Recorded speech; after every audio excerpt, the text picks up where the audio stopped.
ওই বান্দা আল্লাহকে বলে মালিক,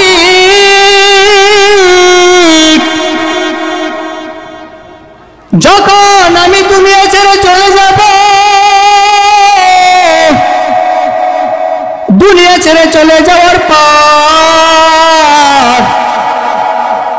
ও আল্লাহ আপনার কাছে দুইটা দোয়া করি। এক নাম্বার দোয়া হলো যখন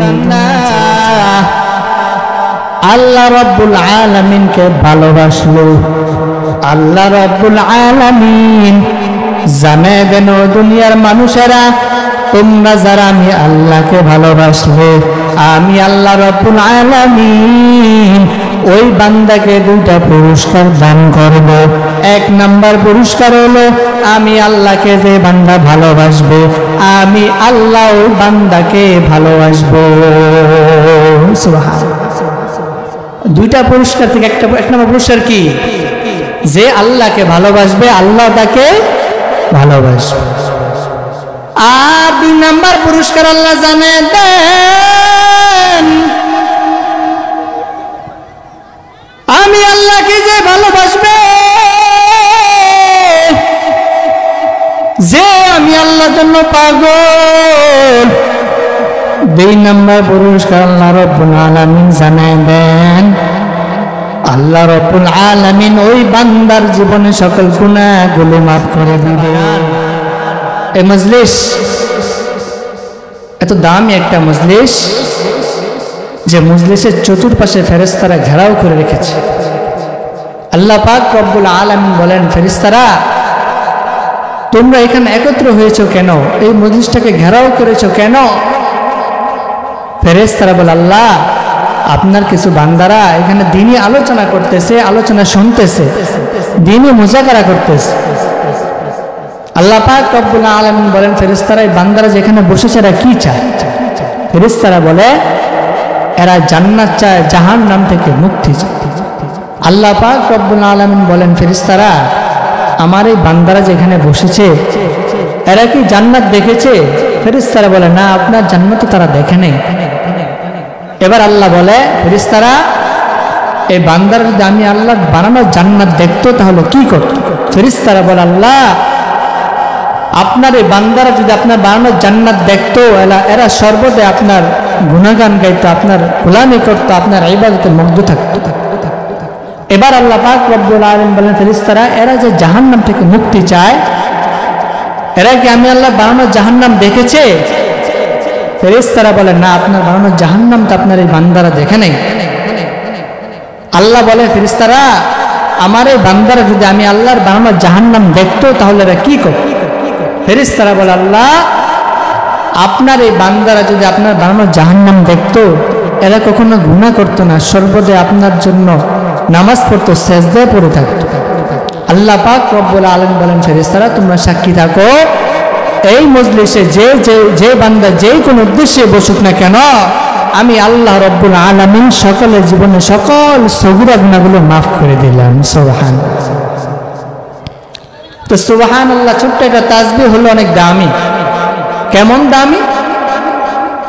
একবার সুবহানাল্লাহ পাঠ করা দ্বারা জান্নাতের মধ্যে একটা বাগান তৈরি করা হয়। সুবহানাল্লাহ। বাগানটা কত বড়? বাগানটা এত বড় একটা বাগান, একটা দ্রুতগামী ঘোড়া যদি 500 বছর পর্যন্ত দৌড়ায় বাগানের এক প্রান্ত থেকে আরেক প্রান্ত শেষ করতে পারবে না, এত বড় বাগান। সুবহানাল্লাহ। ছোট্ট হলো তাসবিহ অনেক দাম।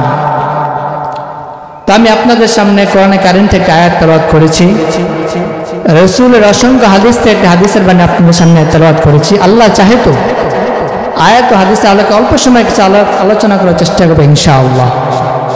আল্লাহ পাক রব্বুল আলামিন বলেন, কুল ইন কুনতুম তুহিব্বুনাল্লাহ, হে নবী আপনি বলে দেন আপনার উম্মতদেরকে তোমরা যারা আল্লাহ রব্বুল আলামিনকে ভালোবাসতে চাও। নবী বলে, এ দুনিয়ার উম্মতেরা শোনো, তোমরা যারা আল্লাহ রব্বুল আলামিনকে ভালোবাসতে চাও আমি নবীর অনুসরণ করো, অনুকরণ করো। তো আল্লাহকে ভালোবাসতে হলে নবীর অনুসরণ অনুকরণ লাগবে, নবীকে ভালোবাসতে হবে। আর নবী বলেন, মান আহাব্বা সুন্নতি ফাকাদ আহাব্বানি ওয়া মান আহাব্বানি কানা মাই ফিল জান্নাহ। যে আমার সুন্নতকে ভালোবাসলো সে আমি নবীকে ভালোবাসলো, আর যে আমি নবীকে ভালোবাসলো সে নবীর সাথে জান্নাতের মধ্যে থাকবে। সুবহানাল্লাহ। তো আল্লাহকে ভালোবাসতে হলে কাকে ভালোবাসা লাগবে? নবীকে ভালোবাসা লাগবে, নবীর অনুসরণ অনুকরণ করা লাগবে। নবীর অনুসরণ অনুকরণ ছাড়া, নবীকে ভালোবাসা ছাড়া আল্লাহকে ভালোবাসা যাবে না। আল্লাহ তাআলা সেটাই বলেন, কুল ইন কুনতুম তুহিব্বুনাল্লাহ, কুল ইন কুনতুম তুহিব্বুনাল্লাহ ফাত্তাবিউনি ইউহিব্বুকুমুল্লাহ।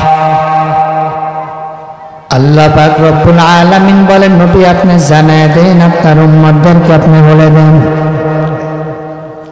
মায়ার নবী উম্মতদের জানায়া দেন, ও দুনিয়ার উম্মতেরা, তোমরা যারা আল্লাহকে ভালোবাসতে চাও, গোটা পৃথিবীটা যিনি বানাইছে, আসমান যিনি বানাইছে, জমিন যিনি বানাইছে, মানুষ পুরা পৃথিবীটা যিনি বানাইছেন তিনি মহান আল্লাহ।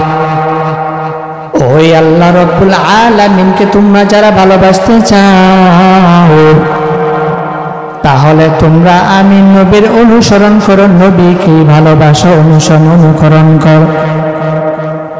আর যে উম্মত আমি নবীর অনুসরণ অনুকরণ করবে, নবীকে ভালোবাসবে, সে অবশ্যই আল্লাহ রব্বুল আলামিনকে ভালোবাসলো। আর যে বান্দা আল্লাহকে ভালোবাসে, আসমান যিনি বানাইছেন, জমিন যিনি বানাইছেন, গোটা পৃথিবীটা যিনি বানাইছেন তিনি আল্লাহ। যে বান্দা আল্লাহ রব্বুল আলামিনকে ভালোবাসলো, আল্লাহ রব্বুল আলামিন জানায় দেন, দুনিয়ার মানুষেরা তোমরা যারা আমি আল্লাহকে ভালোবাসলে, আমি আল্লাহ রব্বুল আলামিন ওই বান্দাকে দুইটা পুরস্কার দান করব। এক নাম্বার পুরস্কার হলো, আমি আল্লাহকে যে বান্দা ভালোবাসবে, আমি আল্লাহ ওই বান্দাকে ভালোবাসবো। সুবহানাল্লাহ। দুইটা পুরস্কার থেকে এক নম্বর পুরস্কার কি? যে আল্লাহকে ভালোবাসবে, আল্লাহ তাকে ভালোবাসবে। আর দুই নাম্বার পুরস্কার আল্লাহ জানে দেন, আমি আল্লাহকে যে ভালোবাসবে, যে আমি আল্লাহর জন্য পাগল, দুই নাম্বার পুরস্কার আল্লাহ রব্বুল আলামিন জানায় দেন, আল্লাহ রব্বুল আলামিন ওই বান্দার জীবনে সকল গুনাহগুলো মাফ করে দিবেন। हकीकत से तो दुनिया बेखबर है, दुनिया की नुमाइश पर नजर है, नमी गोयाम के आज दुनिया जुदा बाश बोहर कारे के बाशी बाखुदाबा। আল্লাহকে ভালোবাসতে হলে নবীকে ভালোবাসা ছাড়া চলবে না। যে বান্দা আল্লাহকে ভালোবাসে, আল্লাহ রাব্বুল আলামিন তাকে ভালোবাসবে। কেমন মায়ার আমার আল্লাহ, কেমন দয়ার আমার আল্লাহ। হযরত আব্দুল্লাহ ইবনে আব্বাস রাদিয়াল্লাহু তাআলা ডাক দিয়ে বলেন, নবী করিম সাল্লাল্লাহু আলাইহি সাল্লাম বলেন, ও সাহাবায়ে কেরামরা, জিবরাইল আলাইহিস সালাম মাত্র আমাকে একটা খবর দিল, দুনিয়ার মধ্যে আল্লাহ রাব্বুল আলামিন একজন মানুষকে পাঠাইছে, যে মানুষটা একটা পাহাড়ের মধ্যে গর্ত, গুহার মধ্যে আল্লাহর গোলামি করে, আল্লাহর গোলামি করে, আল্লাহ আল্লাহ জিকির করে, আল্লাহর গোলামি করে। পাহাড়ের চতুর্পাশে সমুদ্র, সমুদ্রের মাঝখানে একটা পাহাড়, তার মধ্যে একটা গর্তের মধ্যে বান্দা গোলামি করে। আল্লাহ পাক রব্বুল আলামিন ওই বান্দাকে কেমন ভালোবাসে, আল্লাহ পাক রব্বুল আলামিন ওই বান্দার জন্য ওই গুহার মধ্যে 1 আঙ্গুল পরিমাণ ছিদ্র করে দিলেন, ছিদ্র থেকে মিষ্টি পানির ব্যবস্থা করে দিলেন। কারণ সমুদ্রের পানি লবণাক্ত। এই বান্দা দু সমুদ্রের মাঝখানে একটা পাহাড়ের মধ্যে একটা গর্তের মধ্যে গুহার মধ্যে গোলামি কর, আল্লাহর গোলামি কর। এই বান্দার পানির পিপাসা লাগলে এই বান্দার ছিদ্র 1 আঙ্গুল পরিমাণ ছিদ্র থেকে বান্দা পানি পান করে। আবার যখন বান্দার ক্ষুধা লাগে আল্লাহ রব্বুল আলামিন এই বান্দার জন্য একটা ডালিম গাছের ব্যবস্থা করে দিয়েছেন। প্রতিদিন একটা ডালিম ওই গাছের মধ্যে ধরে থাকে। বান্দা গুহা থেকে সন্ধ্যাবেলা বের হয়ে ওই ডালিম থেকে ডালিম ছিঁড়ে ছিঁড়ে খায় আর আল্লাহর গোলামিতে মগ্ন থাকে। ওই বান্দা আল্লাহকে বলে, মালিক, যখন আমি দুনিয়া ছেড়ে চলে যাব, দুনিয়া ছেড়ে চলে যাওয়ার পর ও আল্লাহ আপনার কাছে 2টা দোয়া করি। 1 নম্বর দোয়া হলো, যখন আমি দুনিয়া ছেড়ে চলে যাব আমাকে আপনি সেজদারত অবস্থায় দুনিয়া ছেড়ে নিয়ে যাইবেন। আর 2 নম্বর দোয়া হলো, আমি যখন দুনিয়া ছেড়ে চলে যাব কিয়ামত পর্যন্ত আমার লাশটাকে অক্ষত আনাম অবস্থায় রাখবেন। ওই বান্দা যখন দুনিয়া ছেড়ে চলে গেল, জিবরাইল নবীকে ডাক দিয়ে বলে, পয়গম্বর,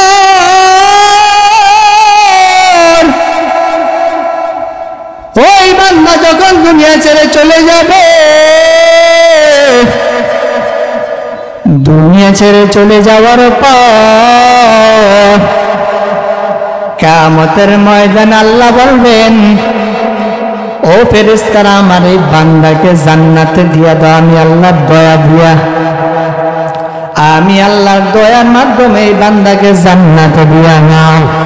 ওই বান্দা বলবে, আল্লাহ, আমি যে ওই পাহাড়ের মধ্যে গোলামি করেছি, 400 বছর আপনার গোলামি করেছি, আপনার ইবাদত করেছি, আমি আপনার দয়া দিয়ে জান্নাতে যেতে চাই না। আমি 400 বছর গোলামি করেছি, ওই আমলের বিনিময়ে আমি জান্নাতে যেতে চাই। এবার আল্লাহ রাব্বুল আলামিন ফেরেশতাদেরকে বলবেন, ফেরেশতারা,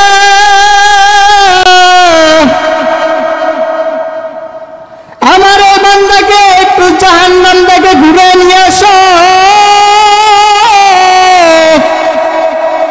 ফেরেশতারা আল্লাহর অর্ডার পাইয়া এবার ওই বান্দাকে যখন জাহান্নামের কিনারা নিয়ে যাবে, বান্দা এমন ভাবে কঠিন আগুনের অনুভব করতে থাকবে, তার শরীরে গরম অনুভব হবে। ওই বান্দা তখন বলবে, না না, আমি আমার আমলের বিনিময় জান্নাতে যেতে চাই না, একমাত্র আমি আল্লাহর দয়ার মাধ্যমে জান্নাতে যেতে চাই। এবার আল্লাহ রাব্বুল আলামিন ওই বান্দাকে ডাক দিবেন। আল্লাহ রাব্বুল আলামিন ওই বান্দাকে ডাক দিয়ে বলবেন, এরে গোলাম, আমি কি তোমাকে দুনিয়ার মধ্যে 400 বছর হায়াত দিই নাই? আমি কি দুনিয়ার মধ্যে তোমাকে খানা দিই নাই? 2 পাশে সমুদ্র, লবণাক্ত পানি, এই লবণাক্ত পানি বাদ দিয়ে তোমার জন্য আমি ছিদ্র থেকে মিষ্টি পানির ব্যবস্থা কি আমি আল্লাহ করে দিই নাই? আমি আল্লাহ রাব্বুল আলামিন তোমার জন্য কি ডালিম গাছের ব্যবস্থা করে দেই নাই? আমি আল্লাহ নিয়ামত করিয়া বান্দা, তুমি আজকে তোমার বিনিময়, তোমার আমলের বিনিময় কিভাবে জান্নাতে যেতে চাও? জান্নাতে যদি তোমার যেতেই হয়, একমাত্র আমি আল্লাহর দয়ার মাধ্যমে জান্নাতে চলে যাও। আয় বেরাদার দূরে বাসাজ ইয়ারে বদ ইয়ারে বদবর তর মুআদাজ মারে বদ মারে বদতন আতরাবর যে জনাত ইয়ারে বদবর জানে ইমানত জানাত ইয়ারে বদ রত তুরা সোয়ে জাহির यार ने को गिने पाया बिना আমার আল্লাহকে যে বান্দা ভালোবাসে আমার আল্লাহ তাকে ভালোবাসে। দুই নম্বর পুরস্কার, যেই বান্দা আমার আল্লাহকে ভালোবাসবে আল্লাহ রাব্বুল আলামিন ওই বান্দার জীবনের সকল গুনাহগুলো মাফ করে দিবেন। জোরে বলেন সুবহানাল্লাহ। মুসা নবী পয়গম্বর আল্লাহর কাছে বলে, আল্লাহ জমিনের মধ্যে সবচেয়ে খারাপ মানুষকে, সবচেয়ে ভালো মানুষকে আমি দেখতে চাই, তো আমাকে দেখাবেন। আল্লাহ বলে, মুসা পয়গম্বর সবচেয়ে ভালো মানুষ খারাপ মানুষ যদি দেখতে চাও আগামীকাল জঙ্গলের সামনে দাঁড়িয়ে থাকবা। জঙ্গলের মধ্যে সর্বপ্রথম যেই মানুষটা দেখবা জঙ্গলের মধ্যে প্রবেশ করবে ওই মানুষটা হলো সবচেয়ে খারাপ মানুষ। আবার সন্ধ্যাবেলা সর্বশেষে যেই মানুষটা জঙ্গল থেকে বের হবে ওই মানুষটা হলো সবচেয়ে খারাপ মানুষ। মুসা নবী আল্লাহর অর্ডার পাইয়া জঙ্গলের সামনে দাঁড়িয়ে যায়। জঙ্গলের সামনে দাঁড়ানোর পর এবার মুসা নবী তাকে দেখে সর্বপ্রথম জঙ্গলের মধ্যে প্রবেশ করে একজন আল্লাহর বান্দা তার সন্তানকে হাতে নিয়া জঙ্গলের মধ্যে সর্বপ্রথম প্রবেশ করে। আবার যখন সন্ধ্যা হয়ে যায় সর্বশেষে ওই বান্দাটাই আবার জঙ্গল থেকে বের হয়। মুসা নবী আশ্চর্য হয়ে গেল, কি ব্যাপার, যেই মানুষটা প্রথম গেল ওই মানুষটা হলো খারাপ, আবার যেই মানুষটা বের হলো ওই মানুষটাই ভালো, কারণটা কি আল্লাহর কাছে মুসা নবী জানতে চায়। আল্লাহ রাব্বুল আলামিন মুসাকে ডাক দিয়ে বলে, ও মুসা পয়গম্বর,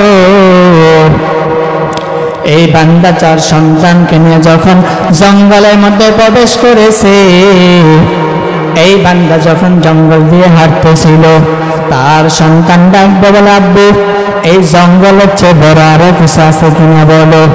বাবা ডাক দিয়ে বলে, সন্তান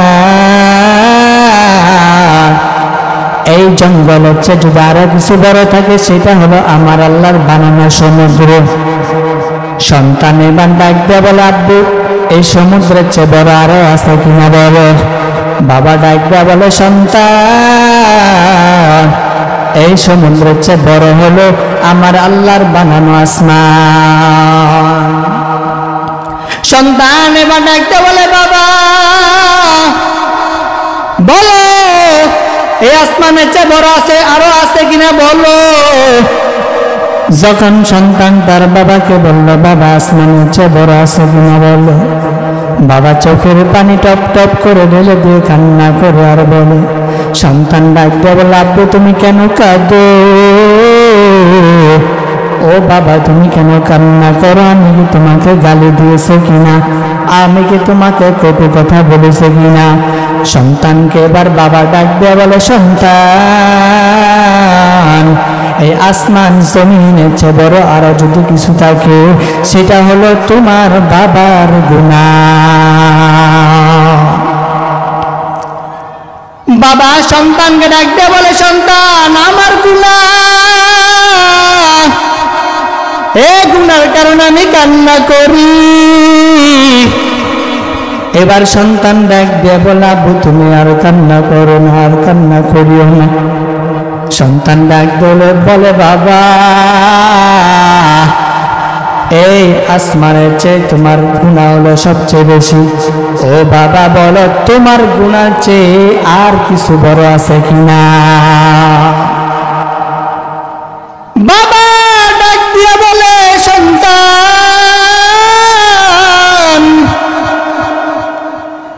আমার গুনার চেয়ে যদি বড় কিছু থাকে সেটা হলো আমার আল্লাহর দয়া। এবার বাবা কান্না করা শুরু করে দিল। আমার আল্লাহ ডাক দিয়ে বলে, ফেরেশতারা তাকে দেখ, এই মানুষটা, এই সন্তান তার বাবার সাথে কিভাবে কথা বলে। এই মানুষ এত গুনাহ করার পর বলে আমি আল্লাহ নাকি অনেক দয়া। ফেরেশতারা তোমরা সাক্ষী থাকো গো, আমি আল্লাহ রব্বুল আলামিন এই বান্দার সকল গুনাহগুলো মাফ করে দিলাম। তো যাও সুন্নতে আহমদ, তো যাবা মুহাম্মদ কই বুয়াত নিসবতুরা তার শয়তা মিকুনি নামত ওয়ালি বরওয়ালি লামতাস্তাই বরওয়ালি। এই জন্য আল্লাহকে যে ভালোবাসবে আল্লাহ তাকে কয়টা পুরস্কার দিবে? দুইটা পুরস্কার। এক নাম্বার পুরস্কার হলো আল্লাহ তাকে ভালোবাসবে, আর দুই নাম্বার পুরস্কার হলো ওই বান্দা সকল গুনাহগুলো মাফ করে দিবে। আল্লাহ পাক রব্বুল আলামিন আমাকে আপনাদেরকে যে কথাগুলো বললাম সর্বপ্রথম আমাকে আমল করার, তারপর আপনাদের সবাইকে আমল করতে তৌফিক দান করুন। আমিন।